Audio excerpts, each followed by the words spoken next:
1 सितंबर को हाल ही में सेबी के द्वारा एक नोटिफिकेशन जारी किया गया है और उस नोटिफिकेशन में इंट्राडे ट्रेडिंग लिमिट को फिर से रिवाइज्ड किया गया है। अभी तक मार्केट में अगर आप लोग इंट्राडे ट्रेडिंग्स करते थे तो उसमें एक लिमिट होती थी और इस लिमिट का ज़्यादातर प्रभाव पड़ता है किस पर, जो भी FIDIs हैं उन पर, क्योंकि इनके पास बहुत सारा पैसा होता है, 1000 करोड़, 5000 करोड़, 10,000 करोड़, और ये लोग इंट्राडे में ज़्यादा लेवरेज लेकर अपनी पोजीशंस को बना लेते थे और मार्केट आवर में ही, क्योंकि डेरिवेटिव्स में अगर कोई जबरदस्त बाइंग आती है तो उसका इंपैक्ट मार्केट पर पड़ता है और ये लोग इसी का फायदा उठाते थे।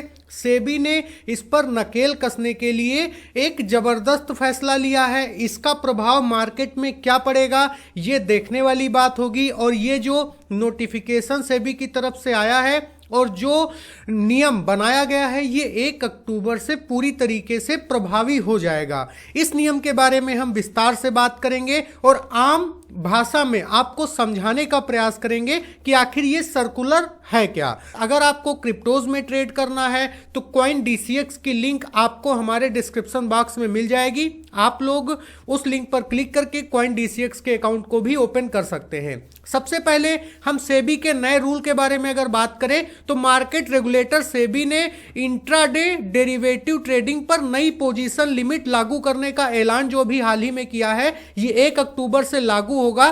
पहले जहां पर इंट्राडे नेट लिमिट पोजीशन की थी वो 1500 करोड़ रुपए थी, लेकिन अब इसको बढ़ाकर 5000 करोड़ रुपए प्रति इकाई कर दी गई है। प्रति इकाई का मतलब जैसे मान लीजिए कोई ABC एक FI है और एक ABC एक DI है, तो इसमें से प्रति व्यक्ति के ऊपर 5000 करोड़ तक की ही लिमिट लगा दी गई है। साथ ही साथ अब जो लेवरेज जिसको इंट्राडे मार्जिन बोलते थे, अगर उस मार्जिन का उपयोग कोई करता है, मेरी बात पर गौर करिएगा, अगर उस मार्जिन का उपयोग कोई करता है तो फिर उसको पोजीशन उसी दिन कट करनी होगी और सेबी इस पोजीशन की नजर रखेगा 2:45 से लेकर के 3:30 के बीच में, क्योंकि इसी समय पे ज्यादातर ऑर्डर पंचिंग होती है।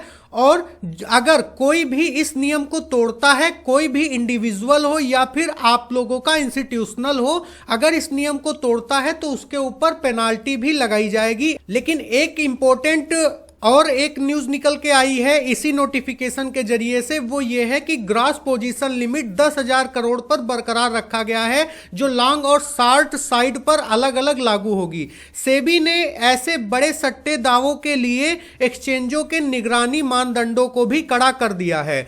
यहां पर हमने आपको पहले ही बताया 2:45 से लेकर के और 3:30 के बीच में जो ज्यादातर ऑर्डर पंचिंग होती हैं उन ऑर्डर पंचिंग पर नजर रखी जाएगी। अगर कुछ भी इलीगल पाया जाता है और अगर जो भी नियम बनाए गए हैं इनको ब्रेक किया जाता है तो इंडिविजुअल उन लोगों पर पेनाल्टी भी लगाई जाएगी। इससे होगा क्या, इसके ऊपर अगर हम बात करते हैं तो आपको बता दें कि सेबी का कहना है कि कुछ निवेशक जरूरत से ज्यादा मार्जिन ले लेते हैं। अभी हमने आपको बताया लिवरेज ले लेते हैं, मार्जिन ले लेते हैं और अपनी पोजीशन को बना लेते हैं। बाजार में जोखिम के साथ साथ इससे वोलेटिलिटी भी बढ़ती है।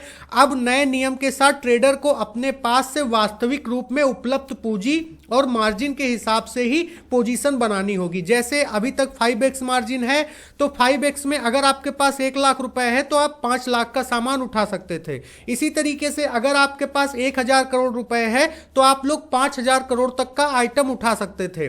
अब 5000 करोड़ रुपए की यहां पर लिमिट दे दी गई है, लेकिन जो मार्जिन है उसको कम कर दिया गया है। तो इन चीजों को देखते हुए यहां पर हम ये जरूर कह सकते हैं कि अब जो ट्रेडर्स हैं ज्यादा लेवरेज लेकर बड़ा ट्रेड नहीं कर पाएंगे, जिससे छोटे जो रिटेल ट्रेडर्स हैं और इन्वेस्टर्स हैं उनको ज्यादा नुकसान नहीं होगा और उनको एनालाइज करने में भी आसानी होगी। तो ये कुछ इंपॉर्टेंट फैक्ट्स थे जो सेबी की तरफ से लिए गए हैं 1 सितंबर के सर्कुलर के आधार पर और इसका प्रभाव आपको 1 अक्टूबर से दिख जाएगा।